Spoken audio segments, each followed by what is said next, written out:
Hello everyone, myself Ajay Mishra. आज हम लोग PEL जो आपका है perspective on education and leadership. ठीक है, तो हम लोगों ने फर्स्ट यूनिट कर लिया, सेकेंड यूनिट भी हम लोगों ने कंप्लीट कर लिया। आज हम लोग थर्ड यूनिट कंप्लीट करेंगे। ठीक है, एक लेक्चर में आपका थर्ड यूनिट पूरा पूरा कंप्लीट हो जाएगा। ये आपका थर्ड यूनिट है। ठीक है, क्रिएटिव कंडक्टिव लर्निंग इन्वायरमेंट। आज हम लोग इसी को कवर करेंगे। चलिए स्टार्ट करते हैं। वीडियो बहुत ज़्यादा बड़ा नहीं रहेगा, 20 से 25 मिनट का वीडियो रहेगा और इसी में पूरा थर्ड यूनिट आपका मैं कवर करा दूंगा, जो मेन चीज़ें हैं। ठीक है, तो यूनिट थर्ड है ये आपका क्रिएटिव कंडक्टिव लर्निंग इन्वायरमेंट, सीखने के अनुकूल वातावरण। सबसे जो पहला हमारा है टॉपिक, वो है द कंसेप्ट ऑफ डाइवर्सिटी। ठीक है, डाइवर्सिटी के बारे में जानना है हमें। अगर बेसिकली देखा जाए तो डाइवर्सिटी है क्या? कहने का मतलब ये है कि विविधता लोगों के समूह में जो मौजूद होती है उनकी पहचान। ठीक है, पहचान की जो सीमा होती है उन्हीं को क्या कहते हैं? डाइवर्सिटी कहते हैं। जैसे क्लास में अलग-अलग तरह के बच्चे होते हैं, किसी का जाति अलग होता है तो किसी की लिंग अलग होती है, किसी का वर्ग अलग अलग होता है, किसी का धर्म अलग होता है। तो ये सारी चीज़ें किस में आती हैं? ये सारी चीज़ें डाइवर्सिटी के अंतर्गत आती हैं। ठीक है, तो ये तो बात हो गई डाइवर्सिटी की। अब आगे हम लोग देखेंगे अक्षमता के बारे में, डिसएबिलिटी के बारे में हम लोग बात करेंगे। ठीक है, डिसएबिलिटी सबसे पहले आप ये जानिए कि जो अक्षमता होती है ना, ये कोई विकलांगता नहीं है। ये आप जान लीजिए, अक्षमता कोई विकलांगता नहीं है। अब इसके थोड़ा सा डेफिनेशन को हम लोग देखेंगे। अक्षमता को एक ऐसी स्थिति या कार्य के रूप में परिभाषित किया जा सकता है जिसे किसी व्यक्ति या समूह की सामान्य मानक, ठीक है, सामान्य मानक के सापेक्ष महत्वपूर्ण रूप से बिगड़ा हुआ माना जाता है। ठीक है, आई होप आप ये समझ गए होंगे। आप ये भी कह सकते हो कि किसी व्यक्ति के, ठीक है, किसी व्यक्ति में और पर्यावरण के बीच में जो अंतःक्रिया को जो बाधित होती है ना, वो क्या कहलाती है? तो अक्षमता कहलाती है। ठीक है, आगे चलते हैं। जो आगे हमारा है समावेश के बारे में दिया गया है। ठीक है, समावेश क्या होता है? तो समावेश एक ऐसी प्रणाली को संदर्भित करता है जिसमें छात्र की शारीरिक मानसिक असमानता से मेल खाती है। क्या कहलाती हो? समावेश कहलाती है। ठीक है, अब हमारी शिक्षा में समावेश का क्या महत्व है, क्या इंपॉर्टेंस है, इसके बारे में हम लोग थोड़ा डिस्कस करेंगे। ठीक है, जैसा कि देखते हैं कि किसी भी क्षेत्र में छात्रों की सामर्थ्य या कमजोरियों की परवाह किए बिना सभी छात्रों को एक कक्षा और स्कूल में एक साथ लाने की जो प्रक्रिया होती है, और यह सभी छात्रों की क्षमता को अधिकतम करने का क्या करती है? प्रयास करती है। ठीक है, तो ये समावेश का क्या होगा? हमारे शिक्षा में इनका महत्व हो गया। ठीक है, आगे ही चलते हैं। अभी हमारा विकार से क्वेश्चन आएगा। विकार जो है हमारे मतलब इसमें जो केवीएस का जो हम लोगों का सिलेबस दिया है, इसमें जितने भी विकार हैं सबको मैं मतलब कवर किया हूँ। उम्मीद है आप इस वीडियो को पूरा देखेंगे। ठीक है, और यहाँ से 101% क्वेश्चन बनेगा, 101% क्वेश्चन बनेगा यहाँ से, आप ये मान कर चलिएगा। सबसे पहले है डिसलेक्सिया। डिसलेक्सिया जैसा आप जानते हैं पठन विकार होता है। ठीक है, पढ़ने पढ़ने में क्या होती है? कठिनाई होती है। थोड़ा सा इसके अंतर्गत और पढ़ेंगे, क्योंकि आप पढ़ने लिखने और वर्तनी में एक कठिनाई को संदर्भित करता है, तो इसको क्या कहते हैं? डिसलेक्सिया, पढ़ने में कठिनाई होती है। अगला हमारा नेक्स्ट डिस्ग्राफिया। डिस्ग्राफिया जैसे आप जानते हैं लिखने में, ठीक है, लेखन अक्षमता होती है। जैसे बड़े अपर केस और छोटे लोअर केस अक्षरों को क्या करती है? मिश्रित कर देते हैं। ये सारी चीज़ें इसमें किसमें होती है? तो हमारी डिस्ग्राफिया के अंतर्गत आती है चीज़। ठीक है, थर्ड हमारा है डिसकैलकुलिया। आप जानते हैं जो गणितीय अक्षमता होती है उसको हम डिसकैलकुलिया के नाम से जानते हैं। ठीक है, हमारा फोर्थ है डिस्प्रैक्सिया। डिस्प्रैक्सिया का मतलब क्या होता है? गत्यात्मक वैकल्प। ठीक है, यह कम ओजन और समय से पहले जन्म के कारण होता है, या कम ओजन और समय से जो पहले जिनका जन्म हो जाता है उनमें ये चीज़ देखने को ज़्यादातर मिलती है। ठीक है, नेक्स्ट हमारा है डिसफेजिया, माने भाषा विकार। संवाद करने की जो इनकी क्षमता होती है वो प्रभावित हो जाती है। ठीक है, डिसफेजिया माने भाषा विकार। तो इसमें क्या होता है? इसमें संवाद करने की जो क्षमता होती है वो प्रभावित होती है, तो उसको क्या कहते हैं? उसको डिसअफेजिया कहते हैं। ठीक है, भाषा विकार, ये चीज़ हम ध्यान दें। नेक्स्ट हमारा है attention deficit hyper activity disorder. इसमें क्या होता है? तो इसमें यह एक प्रकार का क्या है? विकासात्मक या व्यवहार संबंधित विकार होता है। उसके बाद नेक्स्ट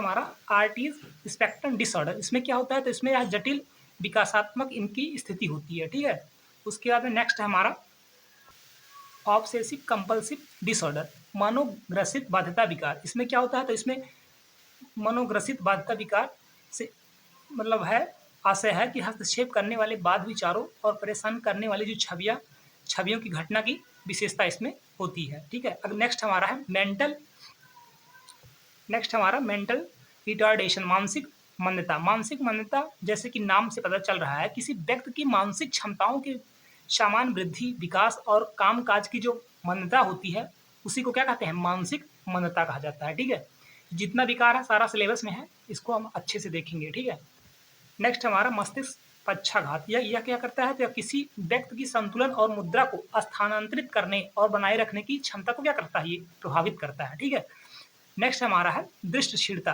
विजुअल इम्पायरमेंट। ठीक है, दृष्टि हानि या दृष्टि बाधिता रूप में जाना जाता है। एक हद तक देखने की क्षमता को क्या हो जाती है, कम हो जाती है। विजुअल, जैसा कि विजुअल से पता चल रहा है कि देखने की क्षमता में क्या होती है, कम होती है, दृष्टि कम हो जाती है। ठीक है, अगला हमारा है बौद्धिक विकलांगता। इसमें क्या होता है बौद्धिक विकलांगता में, तो बौद्धिक विकलांगता में इसको कभी कभी मानसिक मंदता भी कहा जाता है। ठीक है, क्या कहा जाता है, कभी कभी इसको मानसिक मंदता भी कहा जाता है। अब इसमें क्या होता है, तो इसमें निम्न औसत बुद्धि या मानसिक क्षमता दिन प्रतिदिन के जीवन के लिए क्या होती है, उसकी कमी देखी जाती है। ठीक है, उनका इंटेलेक्चुअल जो डिसेबिलिटी देखने को इसमें मिलती है। ठीक है, ये चीज़ हो गया। नेक्स्ट हमारा हियरिंग इम्पायरमेंट, मतलब श्रवण बाधित। सुनने में क्या होती है, इसमें इसमें आपको सुनने में परेशानी होगी, ये चीज़ इसमें देखने को मिलती है। ठीक है, प्रॉपर सुन नहीं पाता है। ठीक है, नेक्स्ट हमारा है अधिगम अक्षमता वाले बच्चों की शिक्षा किस तरह से की जाए, इसके बारे में दिया है। तो इसमें क्या करना होता है, तो इसमें जैसे प्रतिपुष्टि और सुधार का उपयोग किया जाता है इसमें, और सहकर्मी मध्यस्थता, अनुदेश और कंप्यूटर सहायक अनुदेश, ये भी एक तरीका माना जाता है। ठीक है, अधिगम अक्षमता वाले बच्चों की शिक्षा के लिए, ये चीज़ हो गया। ये टॉपिक बहुत ज़्यादा इंपॉर्टेंट है। पर्सन विथ डिसेबिलिटी एक्ट 1995 बहुत बहुत ज़्यादा इंपॉर्टेंट है। विकलांग व्यक्ति अधिनियम 1995, ये एग्जाम में कन्फर्म आना है इसको। ठीक है, विकलांगता एक्ट 1995 क्या है, पीडब्ल्यूडी, तो इसमें समान अवसर अधिकारों का संरक्षण, पूर्ण भागीदारी। एक्ट 1995 को एशियाई और प्रशांत क्षेत्र में विकलांग लोगों की पूर्ण भागीदारी और समानता पर एक प्रभाव देने के लिए यह एक्ट किया गया था। ठीक है, नोट में क्या लिखा है देखते हैं। 1995 पीडब्ल्यूडी एक्ट के अकॉर्डिंग पर्सन विथ डिसएबिलिटी, ऐसा व्यक्ति जो चिकित्सा प्राधिकरण द्वारा प्रमाणित किसी भी विकलांगता से 40%, ठीक है ध्यान देंगे, 40% से कम पीड़ित ना हो। ठीक है, ये चीज़ हम ध्यान देंगे। अब इसके अंतर्गत कितने लोगों को शामिल किया गया है, ये चीज़ इंपॉर्टेंट है, पेपर में ये चीज़ देखने को मिल सकती है। इसमें निम्न अक्षमता को शामिल किया गया, कितने लोगों को शामिल किया गया, मैं सबको लिख दिया हूँ, आप ध्यान से देखिए। फर्स्ट नंबर पर आपका अध्यापन, ठीक है, अंधापन, फर्स्ट नंबर पर आपका अंधापन, सेकंड पर आपका कम दृष्टि, थर्ड पे आपका कुष्ठ रोग, फोर्थ पर आपका सौड़ क्षति, आपका फिफ्थ पे है गतिशील विकलांगता और मस्तिष्क पक्षाघात, सिक्स नंबर पे है आपका मानसिक मंदता, और सेवन्थ नंबर पर आपका मानसिक बीमारी। ठीक है, ये 7 हैं जिनको इस लिस्ट में क्या किया गया है, शामिल किया गया है। ठीक है, ये चीज़ हम ध्यान देंगे। ये क्या है, दिव्यांग व्यक्तियों का अधिकार अधिनियम, RPWD एक्ट 2016, काफ़ी इंपॉर्टेंट है। फर्स्ट क्या है, right of person with disability, RPWD, ठीक है, 2016 has replaced the existing PWD act. ठीक है, इसका आशय क्या है कि दिव्यांग व्यक्तियों का जो अधिकार होता है 2016 के मौजूद पीडब्ल्यूडी अधिनियम 1995 को क्या किया गया है, इसको प्रस्थापित किया गया है। ठीक है, नेक्स्ट हमारा है in this act disability has been defined based on an involving and dynamic concept, अर्थात इस अधिनियम में दिव्यांगता को एक विकसित और गतिशील अवधारणा के आधार पर क्या किया गया है, परिभाषित किया गया है। ठीक है, थर्ड हमारा है the types of disability have been, ठीक है, increase to 221 and the central government has the power to add more types of disability. ठीक है, अर्थात दिव्यांग के जो प्रकार है ना, उनको बढ़ाकर 21 कर दिया गया है। ठीक है, कितने कर दिया गया है, तो 21 कर दिया गया, और केंद्र सरकार के पास अन्य प्रकार की अक्षमताओं को जोड़ने की शक्ति दे दी गई है। ठीक है, ये चीज है। अब नेक्स्ट हमारा है the new act is in line with the oriented nation convention on the right of person with disability, ठीक है, to which India is not only a signatory but one of the early countries to ratify. ठीक है, तो इसका क्या मतलब हो जाएगा, नया अधिनियम जो हमारा है दिव्यांग व्यक्तियों के आधार पर संयुक्त राष्ट्र सम्मेलन के अनुरूप है। ठीक है, उसमें न कि भारत न केवल एक हस्ताक्षर करता है, बल्कि पुष्ट करने वाला क्या है, एक शुरुआती देश भी है, ये चीज कहा गया है इसमें। और ये जो नोट में मैं लिखा हूँ वेरी वेरी वेरी इंपॉर्टेंट है। भारत के पीडब्ल्यूडी एक्ट 2016 में 21 प्रकार के दिव्यांगता को सूचीबद्ध किया गया है। कितने को किया गया है? तो 21 को किया गया है, ठीक है। पीडब्ल्यूडी एक्ट 2016 में कितने लोगों को किया गया है? तो 21 दिव्यांग व्यक्तियों को सूची क्रम में डाला गया है। वो 21 व्यक्ति कौन कौन है, मैं उनको भी आपको कराने जा रहा हूँ, ठीक है, ध्यान से देखिएगा। तो सबसे पहले नंबर पर आपको देखने को मिल जाता है दृष्टि दोष। पहले नंबर पर क्या है? दृष्टि दोष। दूसरे नंबर पर क्या है? तो कम दृष्टि है, ठीक है। दूसरे नंबर पर कम दृष्टि है, कम दृष्टि है। पहले नंबर पर दृष्टि दोष है, दूसरे पर आपका कम दृष्टि है, तीसरे पर आपका कुष्ठ रोग से ठीक हुए व्यक्ति है, फोर्थ पर आपका है बहरापन, फिफ्थ पर आपका संचालन दिव्यांगता, सिक्स पर आपका है बौनापन, सेवंथ में आपको देखने को मिल जाता है बौद्धिक अक्षमता, 8 नंबर पे आपको मानसिक बीमारी है, 9 नंबर पे आपका स्वालीनता विकार है, और 10th नंबर पर आपका मस्तिष्क पक्षाघात है, ठीक है। आपका 11 नंबर पर है मांसपेशियां दुर्विकास है, 12 नंबर पर आपका है पुरानी न्यूरोलॉजिकल स्थिति है, 13 नंबर पर आपको देखने को जाता है विशिष्ट अधिगम अक्षमता, और 14 नंबर पर आपको बहुरूप कठिन, और 15 नंबर आपको भाषण और भाषा अक्षमता है, 16 नंबर पर आपको थैलीसीमिया देखने को मिलता है, 17 पर आपको हीमोफीलिया, 18 पे आपका सिकल सेल रोग, और 19 नंबर पर आपको दृष्टिहीनता या कई दिव्यांगताएं देखने को मिल जाता है, और 20 नंबर पर आपको अम्लीय हमला के जो शिकार होते हैं एसिड अटैक उनको देखने को मिल जाता है, और 21 को आपको पार्सिकस रोग देखने को मिल जाता है, ठीक है। 21 पर आपको पार्किंसंस रोग देखने को मिल जाता है, ठीक है। तो ये 21 जो आपके हैं ये विकार हैं, ठीक है। ये जो शामिल किया गया है ये चीज़ें हैं 21 आपका दिव्यांगता की जो सूची है इसमें से पूछ सकता है, ऑप्शन देकर या फूट में क्वेश्चन दे सकता है, ठीक है। ये मेंशन है सिलेबस है हमारे, तो ये उस पर्पज से अगर देखा जाए तो काफ़ी इंपॉर्टेंट है ये।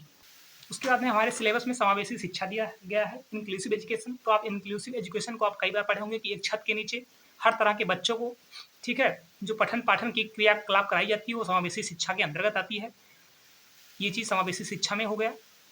इसमें क्या होता है, तो इसमें न केवल दिव्यांग बच्चे होते हैं बल्कि अल्पसंख्यक बच्चे होते हैं, सभी टाइप के इसमें बच्चे होते हैं, ठीक है। समावेशी में हर तरह के बच्चे होते हैं, ठीक है। उनका भाषा रंग रूप तरह तरह का होगा, कोई दिक्कत नहीं है, ठीक है। सबको एक छत के नीचे शिक्षा दी जाती है वो समावेशी शिक्षा कहलाती है।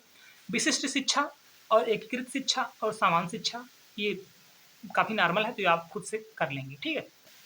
उसके बाद मानसिक स्वास्थ्य के बारे में भी हमारे सिलेबस में मेंशन है, तो मानसिक स्वास्थ्य के बारे में थोड़ा सा हम लोग चर्चा करेंगे कि एक व्यक्ति समाज में कार्य करने और रोजमर्रा की जिंदगी की सामान्य मांगों को पूरा करने के लिए अपनी संज्ञानात्मक और भावनात्मक क्षमताओं का उपयोग करने में सक्षम होता है, ठीक है। मानसिक स्वास्थ्य के अंतर्गत ये हो गया। नेक्स्ट हमारा एक मानसिक रूप से स्वस्थ व्यक्ति को निम्न क्या क्या विशेषताएं होती हैं। तो फर्स्ट आपका स्व मूल्यांकन, सेकंड आपका वास्तविकता को स्वीकार करना। ये आपके सिलेबस में मेंशन है, तो यहाँ से क्वेश्चन बनना 101% तय है, ठीक है, इसलिए मैं इसको करा रहा हूँ। बाकी मैं पॉइंट टू पॉइंट ही जो मेंशन है सिलेबस में वही सिर्फ करा रहा हूँ, तो आप इसको पूरा देखिएगा, ठीक है। फर्स्ट आपका है स्व मूल्यांकन, सेकंड है आपका वास्तविकता को स्वीकार करना, थर्ड आपका है आत्मविश्वास, फोर्थ आपका है समस्या समाधान, फिफ्थ आपका है भावनात्मक परिपक्वता, और सिक्स आपका है विवेचनात्मक सोच, और सेवंथ आपका है निर्णय लेना, ठीक है। अब हमारा नेक्स्ट है, अब देखिए स्वमूल्यांकन क्या होता है आपको पता है, निर्णय लेना क्या होता है ये सारी चीज़ आपको पता है, खाली मैं आपको एक मतलब थीम दिखा रहा हूँ कि यहाँ से आपको गुजार रहा हूँ चीज़ों को, बाकी ये सब में कुछ खास है नहीं, निर्णय लेना सारी चीज़ आपको खुद पता होगा। नेक्स्ट हमारा हेडिंग है स्कूल में मानसिक समस्याओं को रोकने के लिए स्कूल जो उपाय अपना सकता है वो कौन कौन से उपाय होते हैं उनके बारे में हम लोग थोड़ा सा देखेंगे। फर्स्ट आपका मूल शिक्षा और यौन शिक्षा के बारे में, सेकंड आपका अनुशासन शिक्षा, थर्ड आपका है शिक्षण प्रक्रिया, और फिर फोर्थ आपका है शिक्षण अभिभावक का जो संबंध रहता है, रिलेशन रहता है, वो भी इसमें कारगर साबित होता है, ठीक है। सिलेबस में ये भी मेंशन है मार्गदर्शन और परामर्श, गाइडेंस और काउंसलिंग के बारे में भी सिलेबस में दिया है, तो इसके बारे में भी हम लोग चर्चा करेंगे। गाइडेंस क्या होता है, मार्गदर्शन क्या होता है, तो मार्गदर्शन में शिक्षा की पूरी प्रक्रिया शामिल होती है, जैसे जन्म से शुरू होती है और मृत्यु तक चलती है मार्गदर्शन, ठीक है। कहीं ना कहीं आपको मार्गदर्शन गाइडेंस मिलता ही रहता है, ठीक है। तो ये जन्म से शुरू होती है और अनवरत आपका चलती रहती है। एम्स ऑफ गाइडेंस, मार्गदर्शन के उद्देश्य क्या हो सकते हैं इसके बारे में हम लोग चर्चा करेंगे। तो व्यक्ति की समस्या को हल करने और उचित विकल्प का समायोजन करने में जो मदद मिलती है वही मार्गदर्शन कहलाती है, ठीक है, वही मार्गदर्शन होता है। नेक्स्ट हमारा है एक व्यक्ति को संतुलित जीवन जीने में जो मदद करता है वो भी आपका मार्गदर्शन होता है। और व्यक्ति की उसकी क्षमताओं को साकार करने का जो हेल्प मिलता है, ठीक है, जो मोटिवेशन मिलता है, वो भी एक तरह का मार्गदर्शन होता है। अब हम लोग परामर्श को देखेंगे, काउंसलिंग के बारे में थोड़ा सा देखेंगे। तो परामर्श परामर्श क्या होता है? परामर्श एक तरह का क्या है? मार्गदर्शन का ही एक अभिन्न अंग होता है, ठीक है, जो परामर्श होता है। और परामर्श की प्रक्रिया एक व्यक्ति को किसी समस्या का समाधान खोजने में क्या करती है? हेल्प करती है, मदद मिलती है। एक व्यक्ति के समग्र विकास में क्या करती है? मदद करती है, जो परामर्श होती है। परामर्श के उद्देश्य क्या क्या है, ये हम देखेंगे। फर्स्ट आपका है समस्या का समाधान, सेकंड आपका निर्णय लेने के लिए, और थर्ड आपका है व्यवहार में परिवर्तन, ठीक है। और सारे हैं लेकिन इंपॉर्टेंट मैं आपको करा रहा हूँ। नेक्स्ट आपका परामर्श प्रक्रिया कितनी होती है? परामर्श प्रक्रिया आप जान लीजिए 3 होती हैं, ये इंपॉर्टेंट है, क्वेश्चन आ सकता है।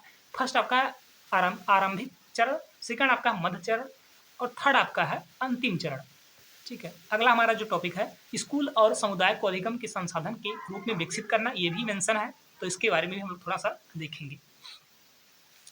स्कूल और समुदाय एक दूसरे के साथ क्या होते हैं? घनिष्ठ रूप से क्या होते हैं? जुड़े होते हैं। नेक्स्ट हमारा है विद्यालय को अधिगम का संसाधन भी माना जाता है, ठीक है। विद्यालय को अधिगम का क्या माना जाता है? संसाधन माना जाता है। नेक्स्ट हमारा विद्यालय का पुस्तकालय छात्र का सबसे महत्वपूर्ण शिक्षण संस्थान होता है, ये सही चीज है। नेक्स्ट हमारा है समुदाय को विभिन्न तरीकों में शामिल किया जाता है। अब वो तरीका कौन कौन सा है, इसके बारे में देखेंगे।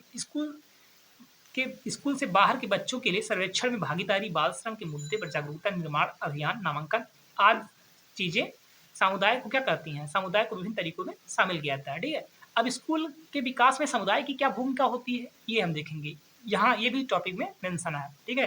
तो अब देखते हैं कि क्या होता है, जो समुदाय होते हैं, क्या बच्चे क्या होते हैं, कभी कभी नामांकन प्रक्रिया में हमारे स्कूल में क्या होती है? कम हो जाती है, ठीक है। तो जो कुछ गांव के मोहल्ले के जो समितियां होती हैं, वो लोग क्या करते हैं? बच्चों को स्कूल में लाने के लिए प्रेरित करते हैं, ठीक है। तो कहीं ना कहीं जो समुदाय होता है या जो समितियां वगैरह बनाई जाती हैं, वो कहीं ना कहीं हम स्कूल के लिए हेल्पफुल कारगर सिद्ध होती हैं, ठीक है। तो उसी के बारे में ये दिया हुआ है। आई होप आपको वीडियो अच्छा लगा हो। मैं पूरा सिलेबस 3rd यूनिट कवर कराने का पूरा प्रयास किया हूँ और पूरा कवर भी करा दिया हूँ, जो जो मेन लगा है, ठीक है। तो अगर आप चैनल पर प्लीज़ नए हो तो आप चैनल को जरूर सब्सक्राइब करिए, और अगर आपको ये मेरा प्रयास कैसा लगा, इसके लिए आप कमेंट बॉक्स में जरूर मेंशन करिएगा, ठीक है। थैंक यू सो मच, आपका दिन शुभ हो। जय हिंद।